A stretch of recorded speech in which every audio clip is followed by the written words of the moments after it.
સરકારી કર્મચારીઓ માટે લાંબા સમય પછી એક મોટી ખુશખબર સામે આવી રહી છે.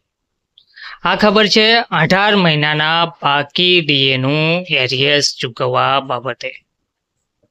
8મા પગાર પંચ પર નજર મંડાઈ રહી છે. વિગતવાર માહિતી શું છે તે જોઈએ. નમસ્કાર મિત્રો, સ્વાગત છે તમારું અમારી યુટ્યુબ ચેનલમાં.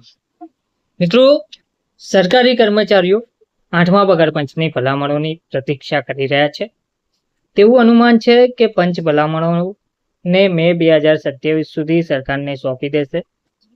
આ ડેડલાઇનને ધ્યાનમાં રાખી 8મા પગાર પંચની બેઠકોનો દોર શરૂ થઈ ગયો છે. તાજેતરમાં જ એક બેઠક ઉત્તરાખંડના દહેરાદૂનમાં યોજાઈ હતી. હવે આગામી બેઠક દિલ્હીમાં યોજાવાની છે. આ બેઠકોમાં સરકારી કર્મચારીઓ કે તેની સાથે જોડાયેલા સંગઠનો વિવિધ માંગ રાખી રહ્યા છે. હવે આવી જે એક માંગ 18 મહિનાના ડીએ એરિયર્સ પર પણ જોવા મળી રહી છે. શું છે વિગત? તો માર્ચ 2020માં જ્યારે કોરોના મહામારીને કારણે દેશમાં આર્થિક ગતિવિધિઓ ઠપ થઈ ગઈ હતી, ત્યારે કેન્દ્ર સરકારે કેન્દ્રીય કર્મચારીઓ અને પેન્શનરોના મોંઘવારી ભથ્થા ડીએ-ડીઆર 18 મહિનાના માટે રોકી દીધા હતા. આ 18 મહિનાનો સમયગાળો જાન્યુઆરી 2020 થી જુલાઈ 2021 સુધીનો હતો. ત્યારે સરકારે કહ્યું હતું કે દેશની અર્થવ્યવસ્થા પર દબાવ જોવા મળી રહ્યો હતો અને ઘણા જરૂરી ક્ષેત્રોમાં મોટા ખર્ચની જરૂર હતી. સરકારે સંસદમાં ઘણીવાર સ્પષ્ટ કર્યું કે મોંઘવારી ભથ્થું એટલા માટે રોકવામાં આવ્યું છે જેથી પૈસાનો ઉપયોગ કોરોના સામે લડવા, સ્વાસ્થ્ય સેવાઓ અને બીજી જરૂરી વસ્તુ પર કરી શકાય.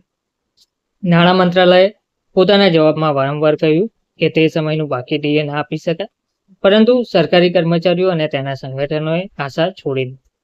કર્મચારીઓએ કે તેના સંગઠનોએ વારંવાર આ મુદ્દાને ઉઠાવે અને નાણાં મંત્રાલયને સમજાવવાનો પ્રયાસ કર્યો. કર્મચારીઓનો તર્ક છે કે આ તેનો અધિકાર છે અને જ્યારે સ્થિતિ સામાન્ય થઈ ગઈ છે તો તેના બાકી પૈસા મળવા જ જોઈએ. 28 થી 30 એપ્રિલ સુધી બેઠક. મહત્વનું છે કે 8મા પગાર પંચે શુક્રવારે મહત્વની નોટિસ જારી કરી હતી.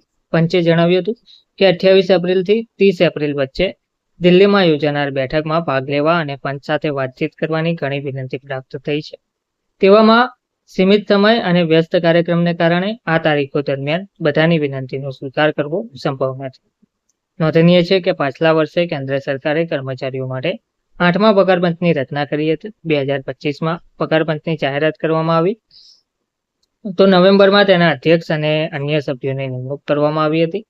પગાર પંચને 18 મહિનાની અંદર ભલામણો સોંપવાનું કહેવામાં આવ્યું છે. તે સરકાર પર નિર્ભય છે કે તે પંચની ભલામણો અક્ષર માને છે કે નહીં. તો હવે એક મહત્વની અપડેટ આવી છે કે માર્ચ 2020 થી સપ્ટેમ્બર 2021 સુધીનું 18 મહિનાનું એરિયર્સ 6 હપ્તામાં ચૂકવવામાં આવશે.